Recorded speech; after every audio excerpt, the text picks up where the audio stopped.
a choice right now, between fear and love. It's just a rock.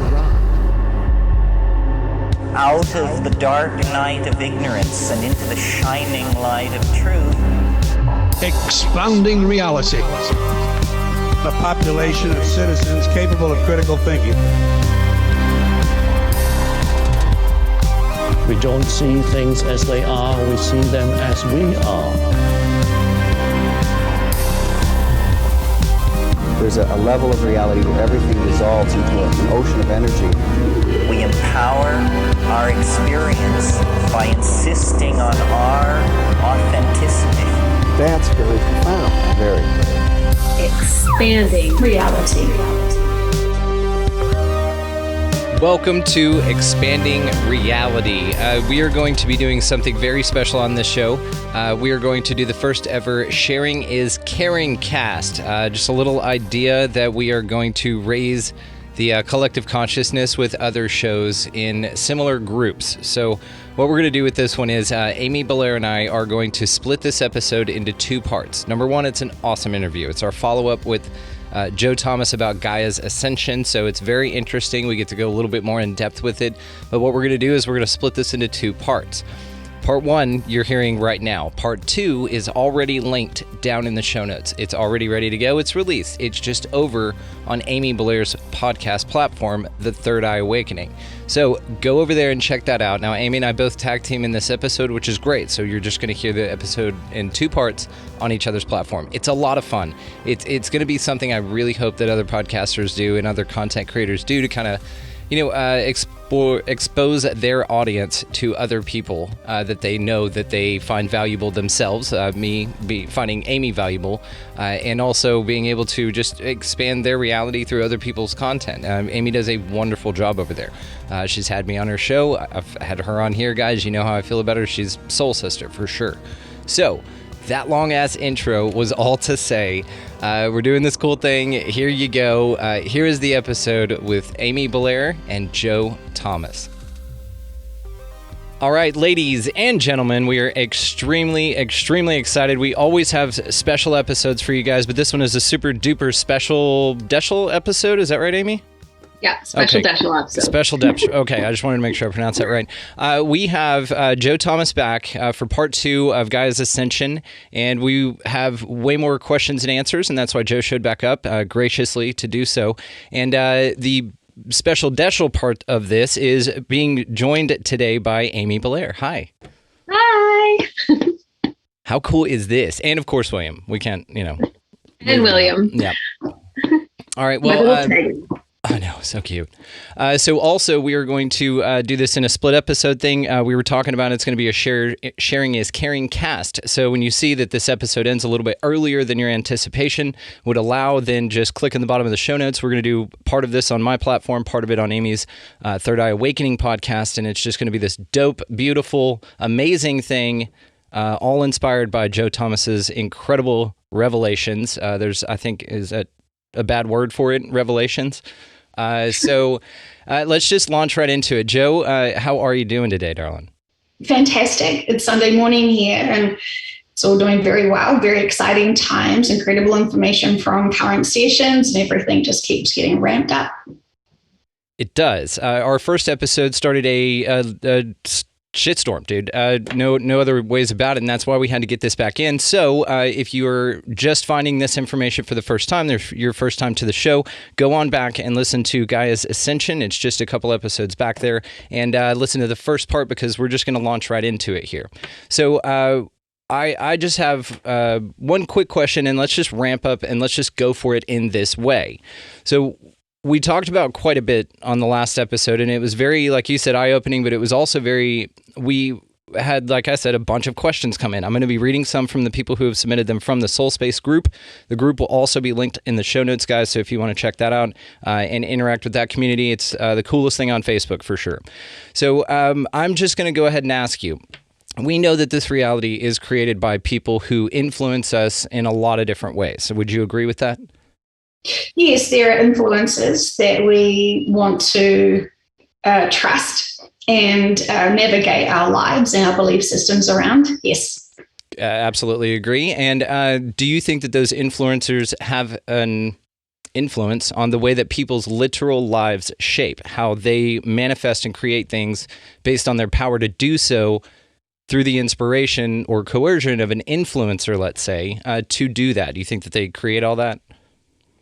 Absolutely. If you have a belief system and a faith that an influencer and a professional person is saying the most truth, people will follow that blindly. It is common and it's happened throughout history. Absolutely so. So my question is, and we're just going to go for it right here, are you a supervillain that really wants to end the world, and you're doing so through the collective consciousness of the people that we have given you a bigger voice to reach?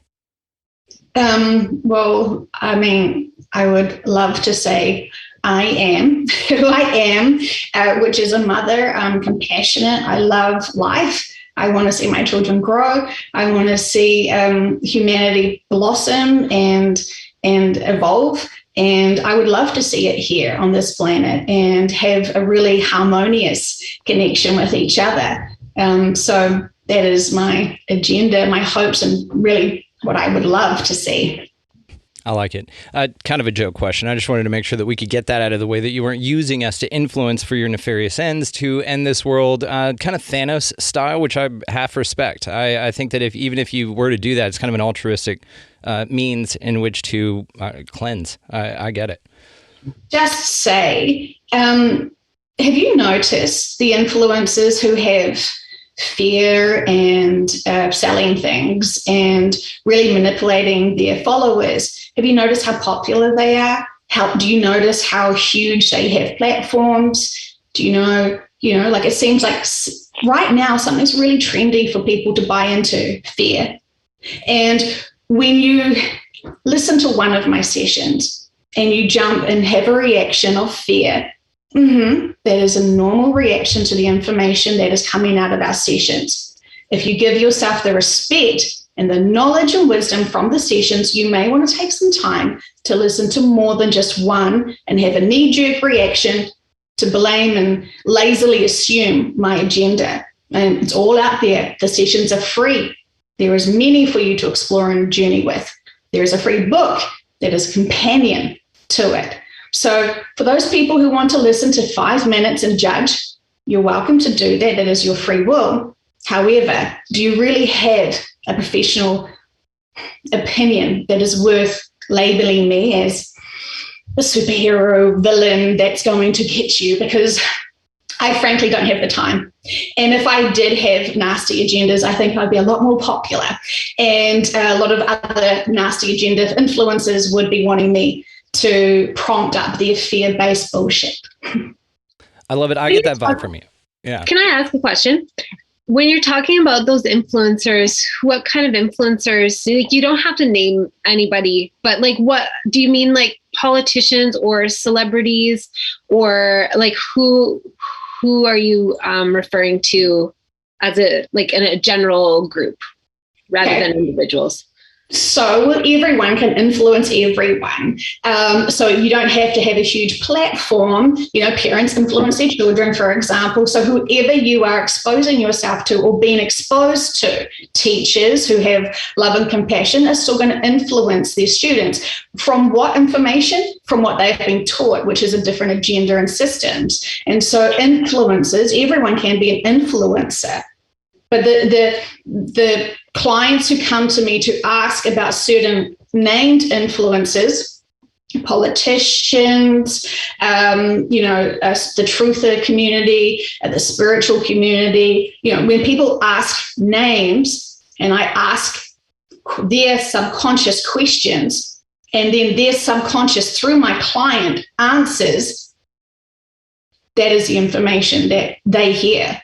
And so I think people assume that I have somehow influence to coerce the clients to saying the information.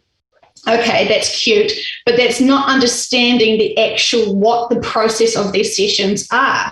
This is why I have so many different clients in public sessions saying the same information. You can hear me asking questions. I'm not answering.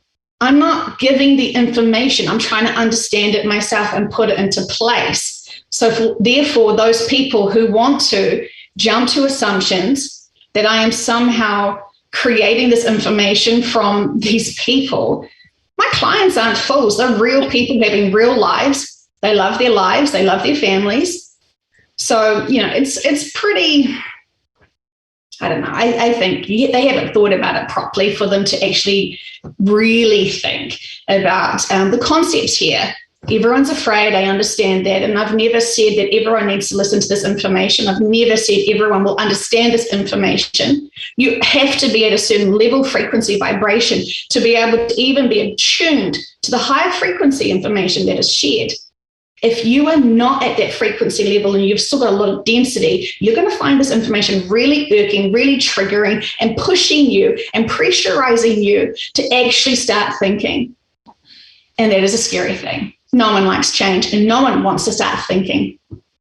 And no one wants to think about, like most of us don't really want to think about our mortality, right? And like the end, I have a membership where I share my information about this stuff, and I do a monthly Q&A, and I was going through questions yesterday, and a lot of them were around the information that came through with your first conversation with Brandon. And, it was people feeling really worried about like what's going to happen with my husband, or what's going to happen with my wife, what's going to happen with my children, can we change soul contracts, is there any point? And the information that came through to me was like, this isn't new. This is how it always is. We're not on the same journey as our loved ones. Every soul is on a unique journey. Every soul has a unique trajectory. Even our spouses, our best friends, our family members. It's not new to be facing these things. It's just like it's brought right up in a very exaggerated way with these sessions and the information coming through. Like it's going to affect us all roughly at the same time, rather than because death is the end.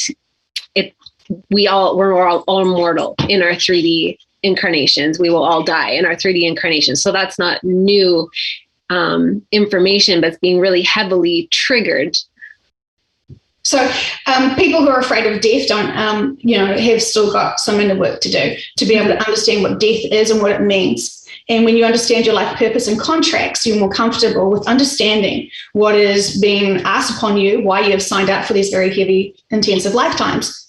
And so those people who are still trying to find their journey on spirituality, they have got some steps to go. And usually, the death process of one lifetime that they perceive that they're having, this is the start of actually understanding what's happening here. You have to have a trust level system and trusting that this is not just the one lifetime that they have.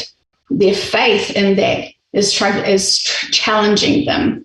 Of course, we are very much in our connections of 3D lives. So we're very connected to our families, members who are here now. And of course, I hear all the same questions. What is happening to my husband, my dog, everyone's asking that. And we have to respect other people's life contracts. We may have had 1,000 other lifetimes with 1,000 other husbands, focusing on this lifetime right now. Yes, while it's important, we have to remember the purpose of what is going on here, why there's so many volunteers here now, why the energy is so intensive here now, why the world seems so heightened right now, why there's all of these things that are about to Yes, I understand. I understand very much that people are afraid and don't want to change. They're afraid of losing something that's very significant to them. When you remember and find out in sessions why you're having these contracts with the you have, you will understand it. But we can't control other people's life contracts. And this is where you have to start learning to accept that there is reincarnation. You have to start learning you can't control other people's life contracts. You can only accept and respect them. And so this is what is challenging many people when they are starting to question these things. Colleen Turner, actually, from our Soul Space group, was curious about reincarnation after this process. So is that something that's going to continue to occur on this 3D plane? Is the 3D plane even going to exist anymore? Are people still going to reincarnate here once this is done?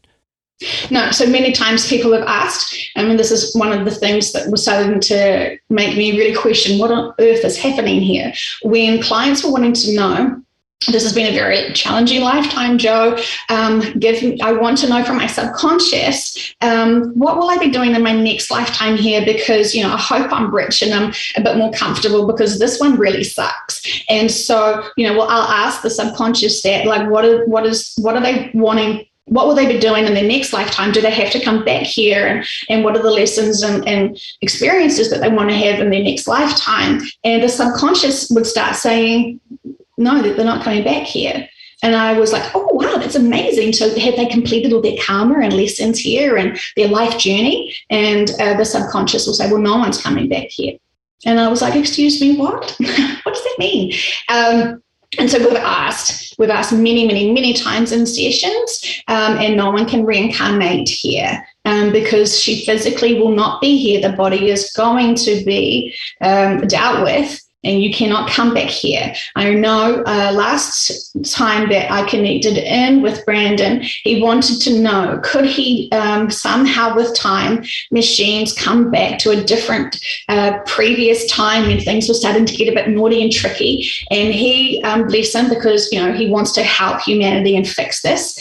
So he perceived he could go back in time and somehow love the shit out of everyone enough that they would continually do that, because that would literally be the only way that you would be able to save humanity and empower humanity and get the best for humanity, is that they can love each other.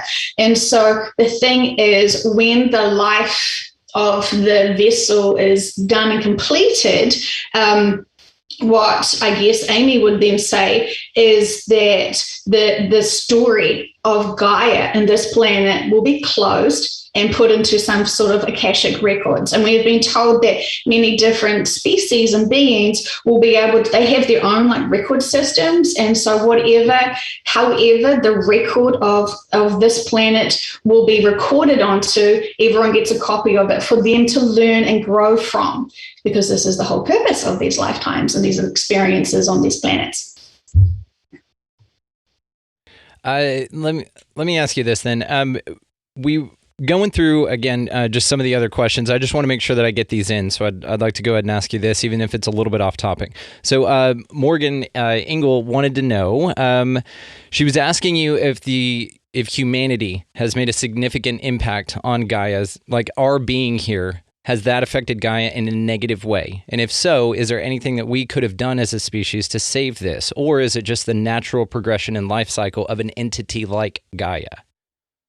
Her life contract was supposed to be much more easier and kinder, and her experiences were supposed to be the same, as beautiful and exploring what it was like to be a 3D planet, having host all of these beings. Yes, of course, humanity and many others have impacted her in a not so beneficial way. It has made her incredibly dense. It has made her in trauma, actually, if I'm going to label it.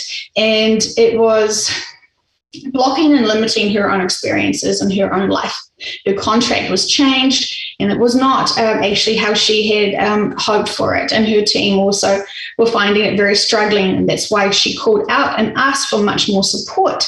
All of the people who were supporting her own life contracts were also needing more support, because the free will of humanity was starting to go in such a negative cycle. I don't want to say negative, a denser cycle, sorry, that it was starting to deeply impact her and eat up her energy.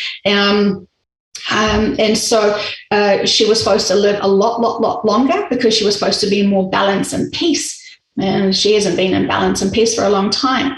And so, yes, humanity is responsible for really dumping the energy. So much war, so much disharmony, so much negativity, so much fear. Energetically, that doesn't go anywhere. Energetically, that just grows in certain spots on her. And so it's like almost an ulcer for her to experience certain things. Like a virus. Yeah. Or I'm kind of thinking of like, we're hosts for trillions and trillions of different bacteria, right? Like our bodies we have our own incarnation plans. We're our own physical embodiment in a 3D vessel. And yet we are also hosts for a whole bunch of other organisms that have a different consciousness than we do. And, if your flora that you're hosting is out of balance and the bad ones are overpopulated, it contributes to our density and really shortens our lifespan and our physical, like what we can do with our body. And I know that's an analogy. It's not a direct linear comparison, but that's kind of what I was thinking when you were sharing this. But what I've kind of found through my sessions is that humanity is definitely, it's both. Everything in this realm is both good and bad. And that's really where the free will comes in. But humanity has really been under a net of like a false screen, a false matrix that keeps us disconnected from the truth of who we are and what we're capable of. And that we've been like, our fair chance has been super, super hijacked.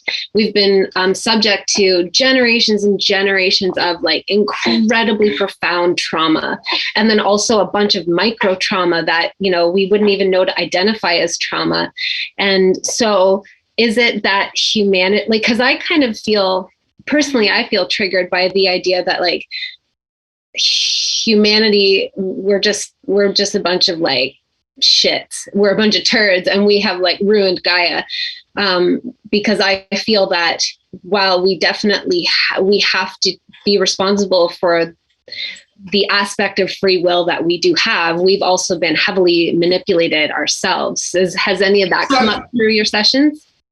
Well, I would like to say that that is an assumption that many people have, that they are victims to their lives and their circumstances on this planet. And then the subconscious will say that they knew what they were getting into. They knew that they were having life contracts to be able to awaken and raise the vibrations and frequency of this thing. So it's not a surprise. We've come here, yes, as a free will planet, but we are supposed to still have our experiences and being guided and navigated to be able to do our part and whatever that looks like. And so when we disconnect ourselves from our subconsciouses, we will really kind of be off path a little bit. And that's what a lot of light workers are really struggling with, is to be able to know the difference between the density of emotions and really the consciousnesses, the collectives have found that many of the people that they're supporting and guiding are just too swamped.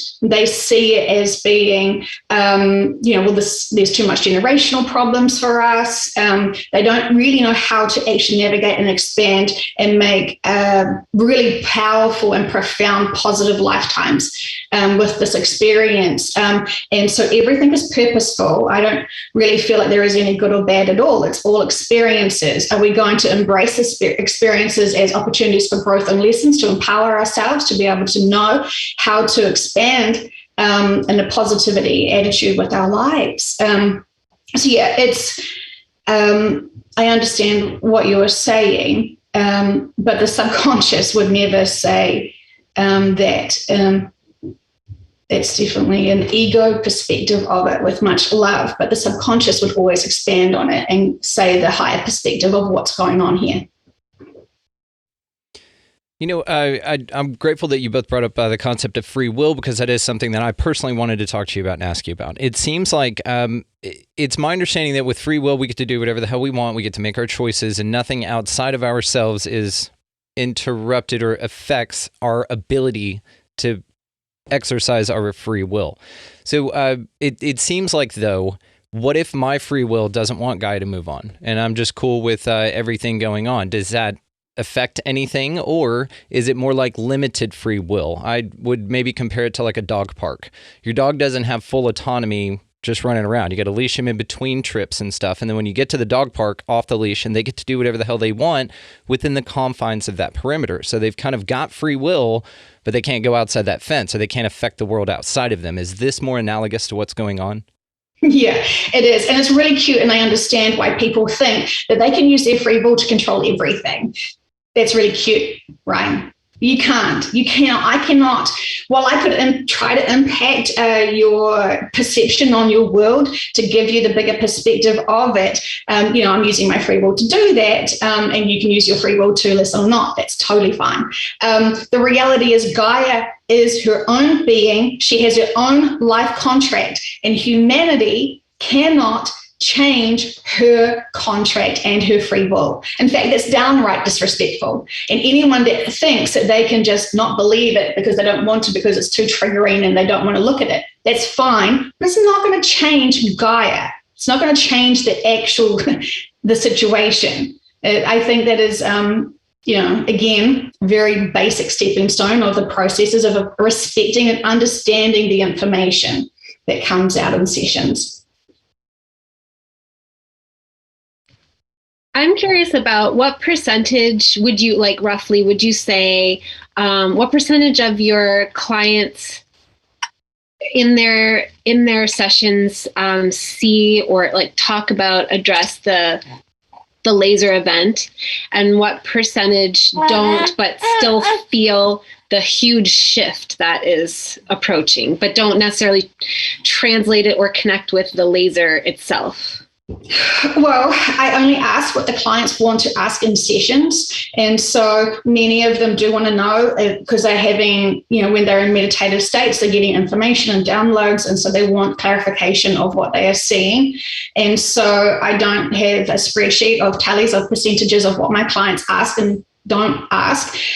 So what you hear me asking in sessions publicly, that is the percentage of people who ask and question about the laser. And so it is a lot for people to see the laser and the satellite.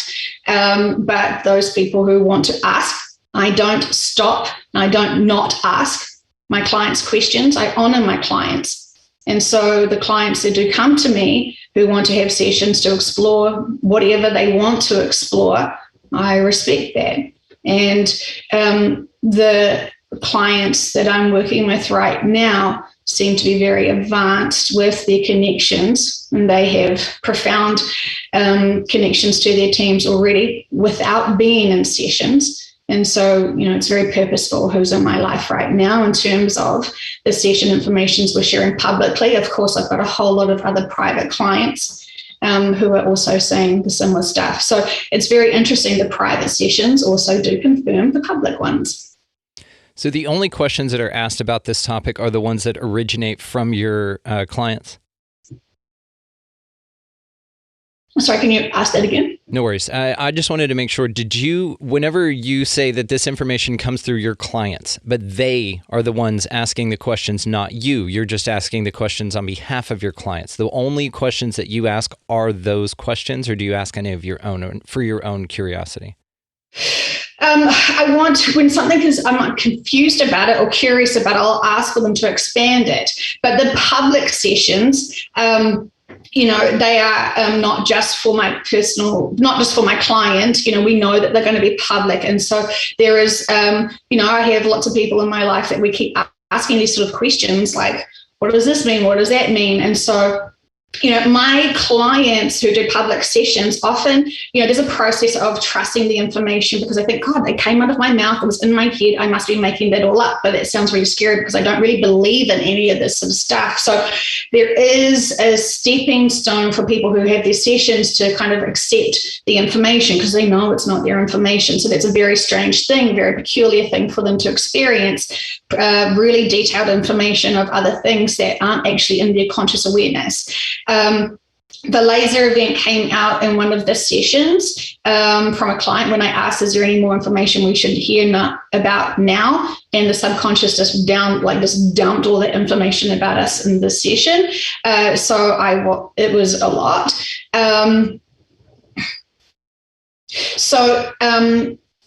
to help people trust these sessions, that they're not jumping into assumptions of information. They love doing blind sessions where they have no idea the questions I want to ask them. And usually, I've got a whole pile of questions that haven't been explored or answered, and people are questioning me about all different things. And so when I do some of my public sessions, my clients trust me so much, and they trust this information so much, they just lend their bodies to be the vessels to be able to share the information. So then the subconscious comes in and has a big old gas bag chat with me so we can understand it.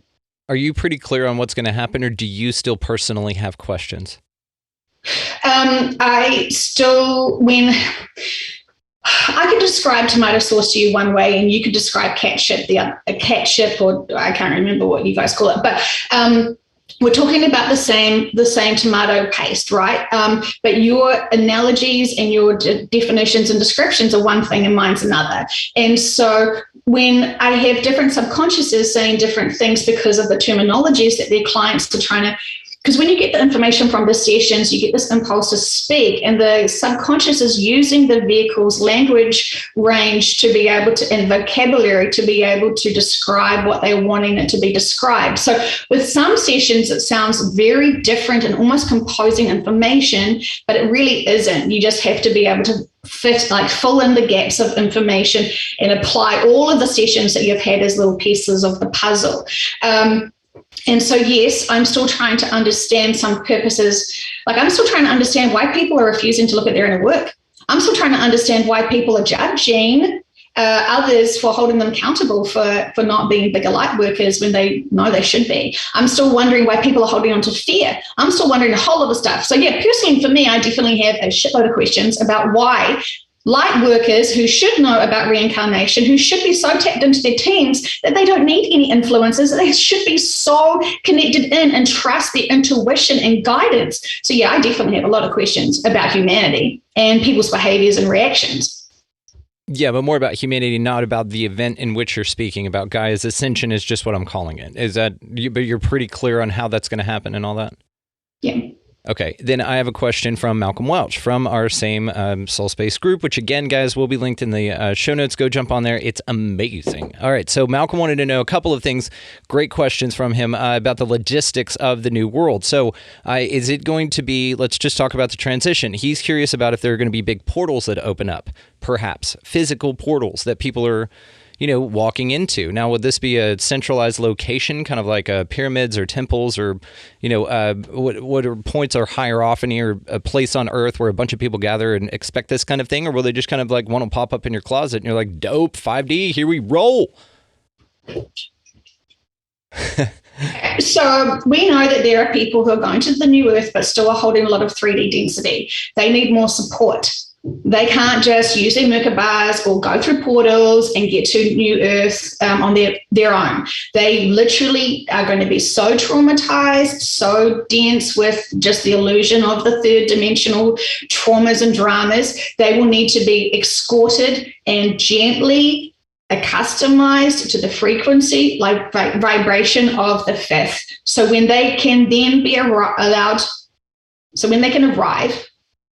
allowed sounds too hard. Sorry, undo. When they arrive onto the new Earth, they've been accustomed to it. They've been adjusted to it. They understand the purposes of what just happened to the planet. They have seen it themselves. They understand it. They know there's no way they can go back. And so then they are delivered to the new Earth. So we have had many sessions about this, where people can go into portals, when people can use their own Merkabah ships, when people go into massive, big traveling generational ships that are huge, and slowly go there. The faster you can release your density and heal yourself from the traumas of the 3D, the faster you can get to the new Earth. So it's a choice. You can still, I heard in a session recently, people on the ships who just saw what happened to Gaia and still doubting they're going to a new Earth. So, how can I truly judge those people who are doubting this information? Well, first of all, they should go get their own sessions, and it's free. Interns will do your sessions for free, so there is no excuses, people, from going out and actually doing your own inner work and finding out, why am I still stuck? Why am I still in fear? What is my life purpose? Why the hell am I still here? And, was I naughty, and is this karma? Yeah, because that's the big question, right? Yeah. Yeah. So, empower yourselves, take control, stop relying on influencers to tell you about financial resets or whatever, because that just sounds like that is distracting so many people from actually knowing your own intuition, your own intentions. Your guides and collectives have been begging you to stop listening to all of this other influences telling you it's just everything's fine, don't worry about it, don't look, don't think, don't feel. Your collectives have been begging you to stop and go within yourself and stop listening to how other people go within. Stop listening to other people's journeys. Start noticing your own journey. Start empowering yourself to know, I have intuition. I can trust my intuition. I'm wanting to learn and know and expand and explore. This is all our responsibilities. No one can do our inner work for us. And while it may be someone else's journey that sounds very perfect and amazing and they're so special, whatever, it's not you. You are the most important responsibility for you. And so figure out what makes you feel really dense and sells you fear, and have a little break. It's not them, it's you. You're wanting to empower yourself however you can. And being distracted by political stuff can actually make us feel a bit blah. Being distracted by medical stuff can feel a little bit blah. We want to be able to find what gives us joy and peace. And, it's very significant. And I actually have forgotten what you've asked me. So sorry, I went into a rant. You did great. It's awesome. I think part of the reason that so many people are resisting doing the inner work is because we aren't ever taught and why they're looking outside of themselves for direction. It's because there's no conversation in our mainstream culture at all about how trauma is just the experience of trauma is temporary and then it passes, but you're left with the feeling and all the beliefs and the story, everything that goes with it, and it impacts your nervous system. But revisiting it is it's safe to do that, and how to revisit, and that the process is all about feeling it through to completion, realizing you're still safe and okay, and integrating every gift that was brought to you through that experience. And then it's alchemized. It's not heavy in your system anymore. But so many people have absolutely no idea how to do that. Absolutely no idea, even if they are light workers. And I think that's why I feel like we have been at a disadvantage, because if you have this inkling somewhere that's not supposed to be this way, but you can't remember. And I agree with you completely that I believe everybody can be a channel. I channel, but I spent so long believing I wasn't psychic because I didn't feel like I had the razzle dazzle experience that I thought others were having. But I always I will share what I channel, but I will always defer to my own truth and tell people to defer to their own truth. That all I can do is translate it through my own bank of symbols and context. Like you were saying with the people, your clients in session, they have to convey all this information through their language and their terminology. And each of us has to find our own way there. But I just think that's probably why so many people they just don't know how to do it.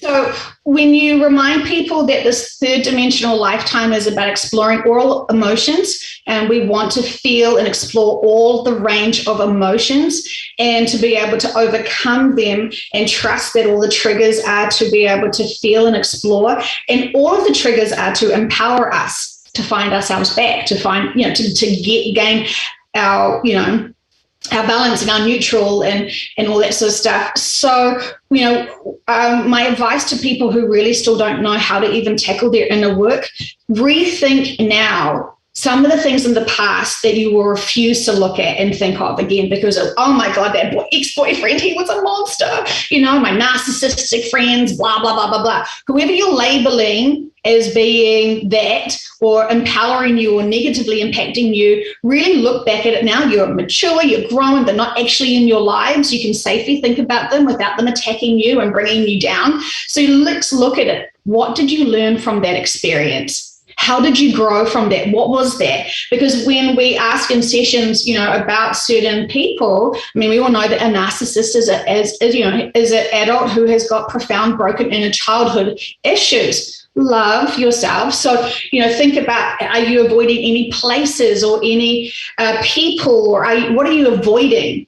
That's where your inner work is like, hello, you can now look at me because I'm here for you to unfold.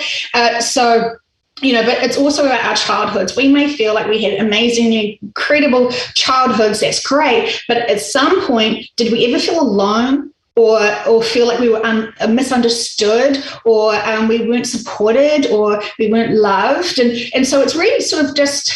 It's not about finding the shit that's gone on in your life, but it's like when you learn, especially with these sessions, you can find out that, this lifetime or some other lifetime, you had a trauma that really has emotionally impacted you. So it's all about emotions, mastering the emotions, acknowledging the emotions, understanding the emotions and why we do it. It never really truly is the event itself. It is what we are holding on. And the emotions, any of the emotions that you're holding on that is blocking you from expanding your reality, right, Brandon? Those are the naughty things we want to release today. And so, find them. What is your belief system that is holding you back? What is the emotions that you're afraid of?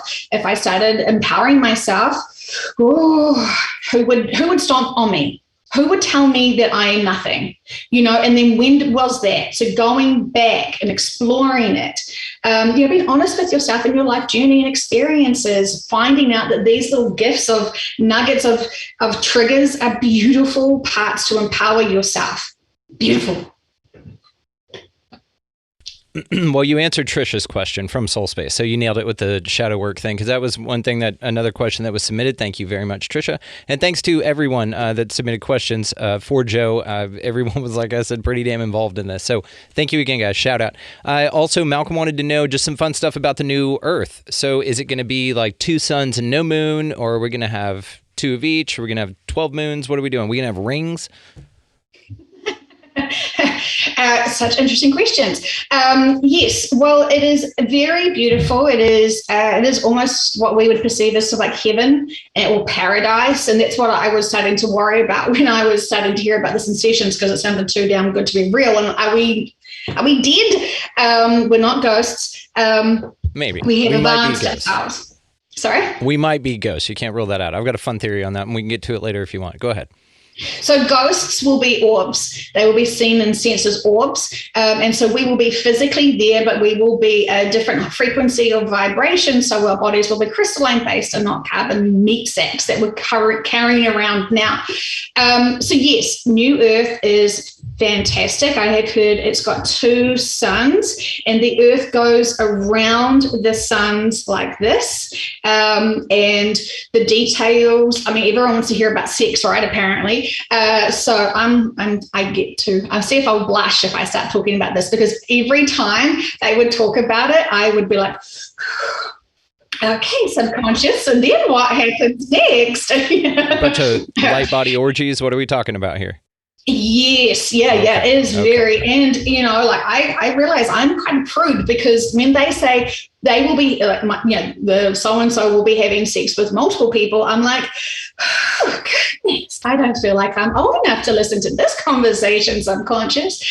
So yes, people will try to do it the conventional way, and it's okay, but really what you do is you merge your bodies into it.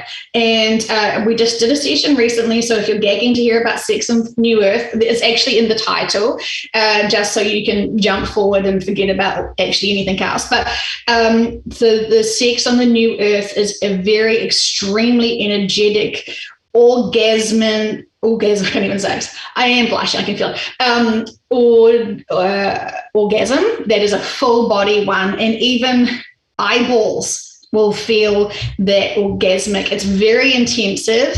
I have had a client feel it in a session, just for shits and giggles, really, just to kind of make them feel fun. It's very intensive, very intensive. So our bodies have changed, so our needs have changed. So we will not be eating the same foods. We will be very community-based. It is very, very unbalanced. The density is gone, so it is profoundly uplifting. And, everyone's got this real sense of we are truly one. I can feel you. I can sense you. It's more telepathy than verbal. There is a lot of differences, but it is very uplifting. People love experiencing it in sessions. They don't actually want to come back down. It is very heavy and dense, but you can feel the high frequency vibrations and the joy that Gaia has on the new earth. It's very refreshing. There is just so much beauty there. There is unicorns there. For anyone that's a unicorn fan, there is lots going on there, and there is much to be done there to learn. The fifth dimension is not just a small little it's not just a small little layer of lessons. There's so much that you can learn in the fifth dimension. And so there is, you could have lots of fun exploring and being sort of what we would perceive as magical and using energy and truly manifesting things. And it's pretty profound. You create a lot more. So it's phenomenal. I know people worry because, they keep hearing in sessions that we just land and, you're on a field and, there's not much kind of like, there's no big city to like go shopping with. I mean, of course, we don't have money there because it's not that kind of, we don't need to learn how to have money systems. So this is why all my clients keep asking me about the strain and stress of money, and always the subconscious will be like, they don't need money. And I'm like, well, it's easy for you to say because you're like in a ninth dimension. So yeah, brag. But they say to us, well, she won't be needing money or he won't be needing money because the systems have changed. And I'm like, well, how have they changed? Because it's quite a popular thing here. Lots of people love to live around it and they feel like they need it and it's super important. And so that's when they say things are changing so much. So then, I started hearing about some resets and, cryptocurrencies. And some of my clients were like, when I go to the new earth and I'm in 5D, will I still be able to have Facebook? Because, that's how I catch up with all my friends. And the subconscious is like, you don't even have internet. You're so connected to each other that way. And I know someone that didn't want to shift to the new earth because she's still trying to work through Minecraft games. Like people love their lives here, even though they realize it's sometimes sticky and challenging and there is a lot of fear here. They're still kind of like complacent, like it's okay, I'll make it work. I don't want that. That sounds too scary, too much change. I don't want to do it. I'm very attached to my body and X, Y, and Z. So I fully get it. And I hope, and I want to say I am sorry for those people who are triggered with this information because, it wasn't that long ago that I was starting to hear this information for the first time too. And it was not fun. It was very, very, very scary. And, Dolores Cannon has done lots of information and work on this when she was still alive. And of course, she helps us many times in sessions as well. So there is information out there for people to actually know. This isn't just crazy Joe from New Zealand randomly somehow spellbinding her clients into saying this bullshit.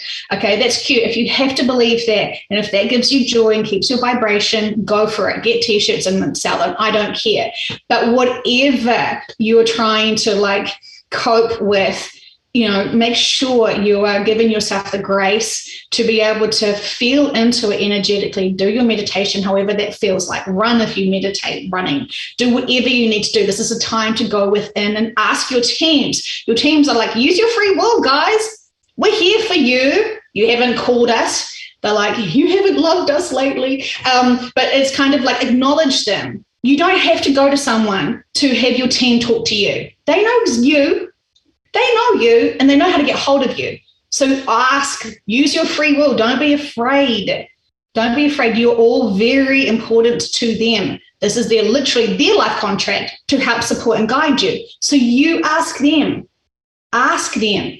Don't ask other 3D people who have no idea who you are.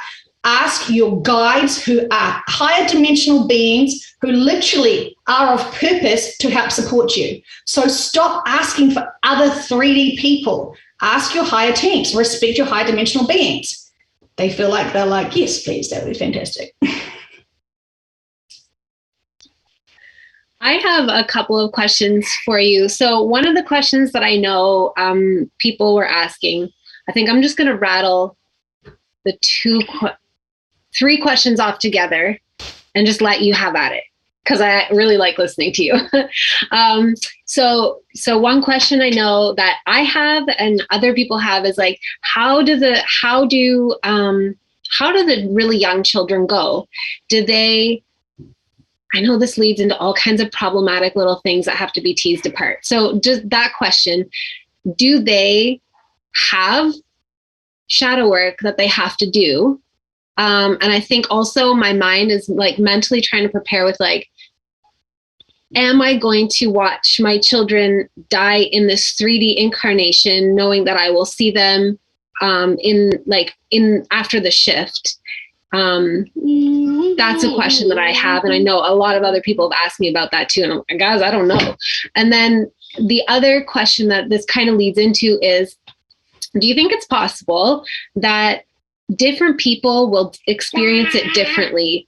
Meaning that some people will experience it as like the virus and injection narratives, a lot of people dying that way. Some people will experience it as people dying maybe in a lot of suicides or car accidents or natural disasters, or the laser that some people are seeing, or are there oh my God, I have so many questions for you. Maybe I'll just leave it there and then I'll hold on to the other ones. Yeah. Okay. So many people get confused and think that they're little innocent, little cute children that are these, sweethearts, are vulnerable little victims who are completely clueless to what's happening for humanity. Trust, they are bigger, advanced beings here for a very significant purpose. They would not be having karma to play out, and be stuck here or whatever. So a lot of parents still want to, with much love, be worried about their children because they're just these little kids that, these adults are protecting.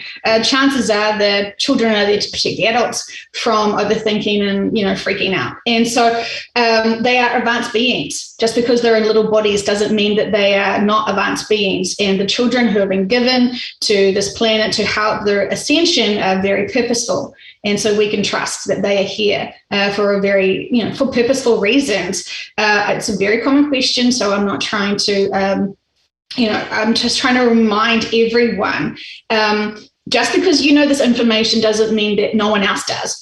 And, the souls that have been born here now and have been recently very well knew, just like you knew what was happening when you were born. Of course, things change. We were supposed to graduate and evolve on this planet. But, fast forward 40 years and, things have changed. Is not been empowered enough to be able to have it that way, unfortunately. So things have changed for Gaia's contract. So, yes, I understand. People would prefer not to see their loved ones die. That's an obvious. So what's in your life contract? Why would you want to have in your life contract to see the death of your children before you?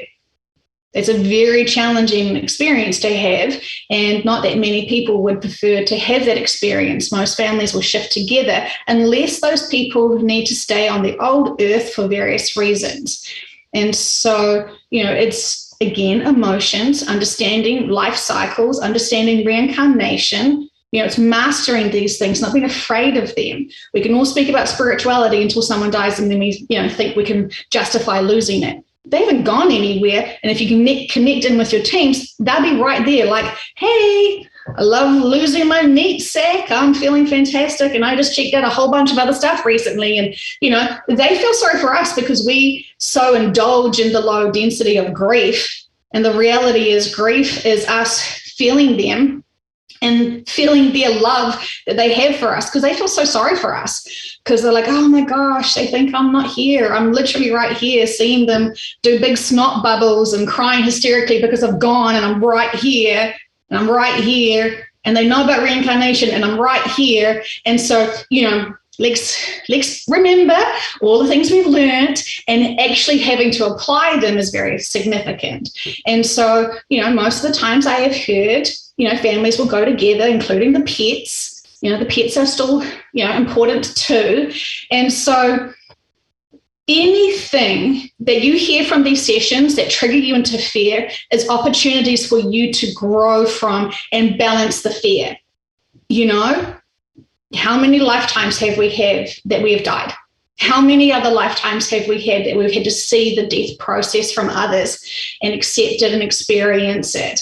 This is where trust and faith of actually what's going on and the life cycles and the purposes for everything, that's when we actually have to kick it up and apply what we know. It's all cute and fine to be saying spirituality and reincarnation, but actually understanding and trusting and overcoming those emotions when we are faced with them, that's the experiences that we're here for. So, of course, I would love to say no mother and no father, and no one will see anyone die. I would love to say that. I would love to use my free will to be like, can we just not have any more trauma, please? Because we're done.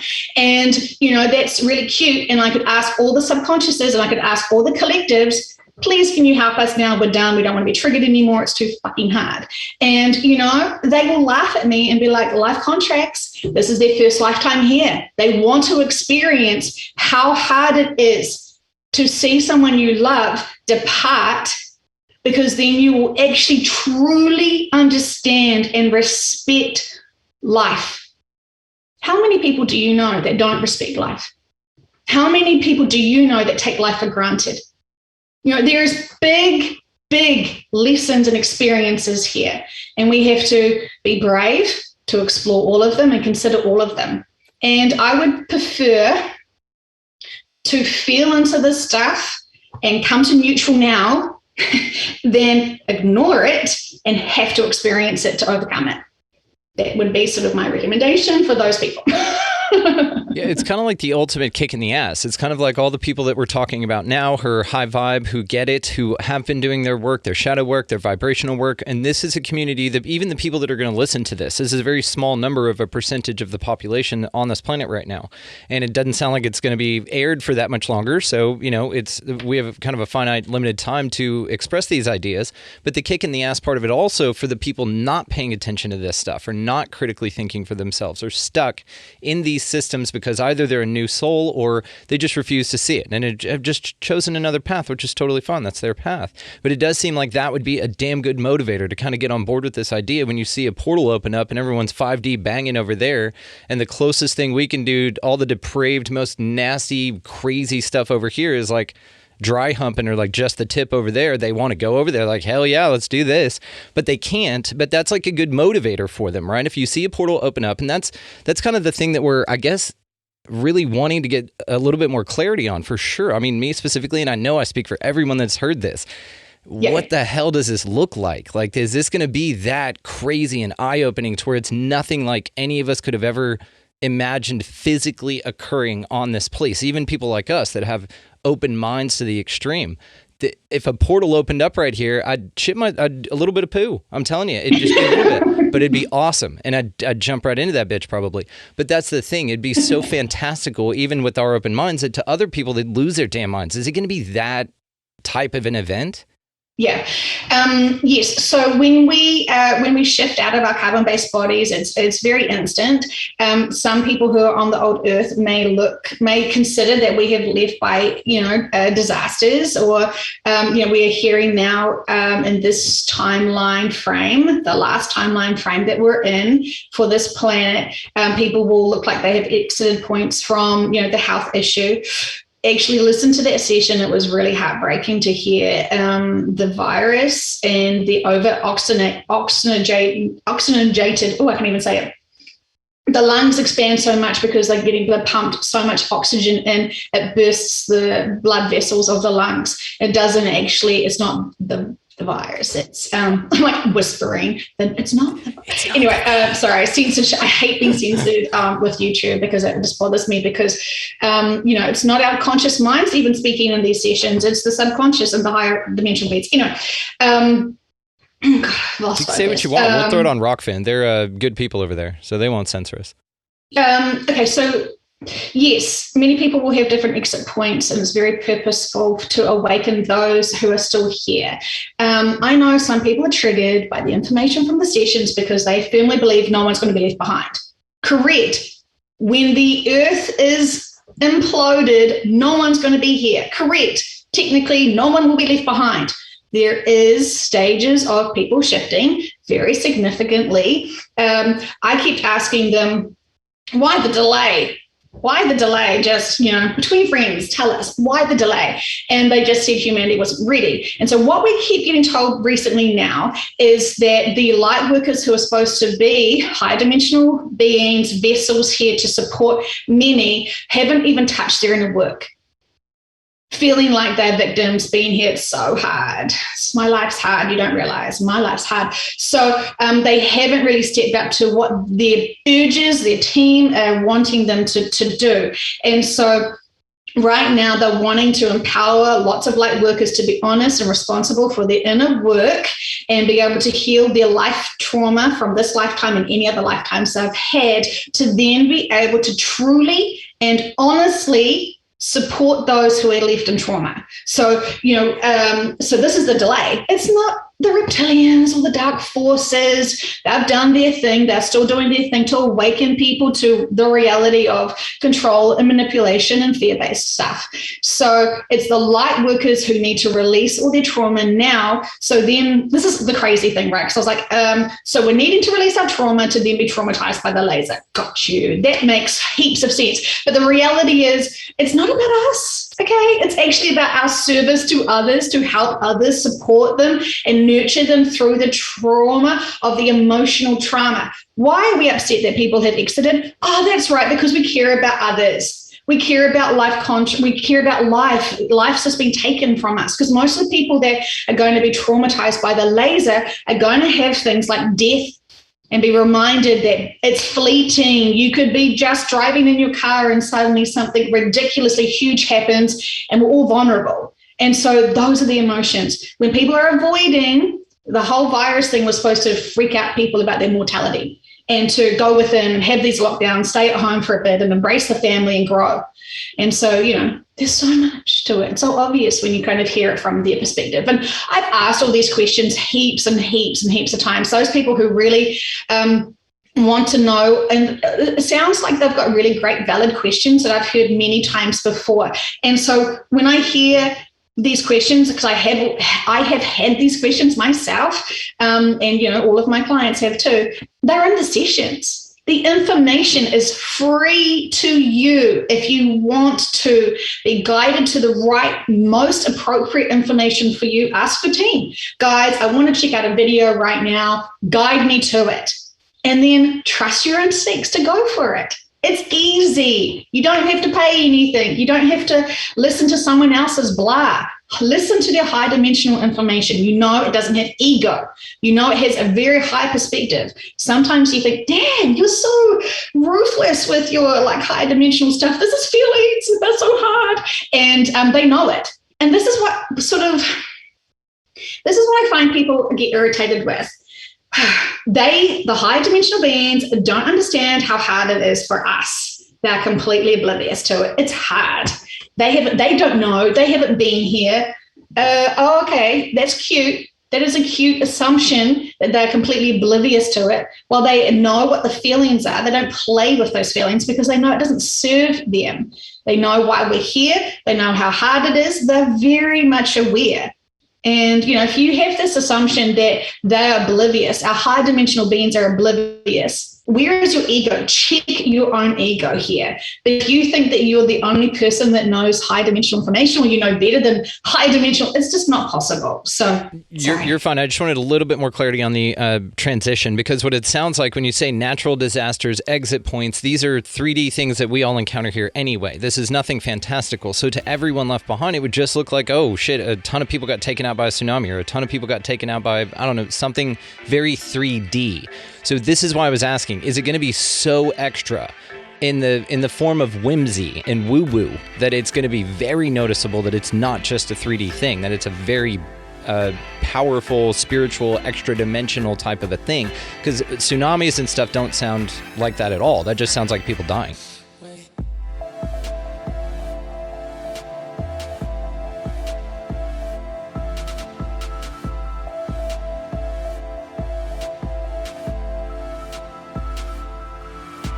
All right, that is part 1 of the 2-part Gaia's Ascension part 2. I don't know what the fuck's going on with these parts anymore, guys, but either way, go down into the show notes, and to hear the rest of this conversation, it's completely free.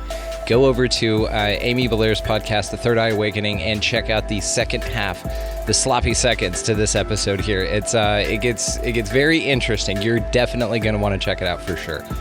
So go check the show notes, guys. As far as this show goes, to wrap up this episode for this platform, check the show notes, expandingrealitypodcast.com. That is where links to all socials, everything else can be found.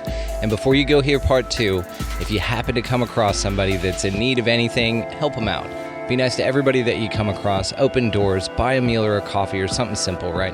Get out of the left-hand lane, pick up a piece of litter. Don't litter in the first place. That's always a great place to start. And above all and beyond else, I just want you guys to know, before you go over and hear part 2 that is linked in the show notes, go out there to this beautiful place, whatever this is, and y'all just be good to one another. Thank you so much for listening. Go check out part 2. Okay, bye.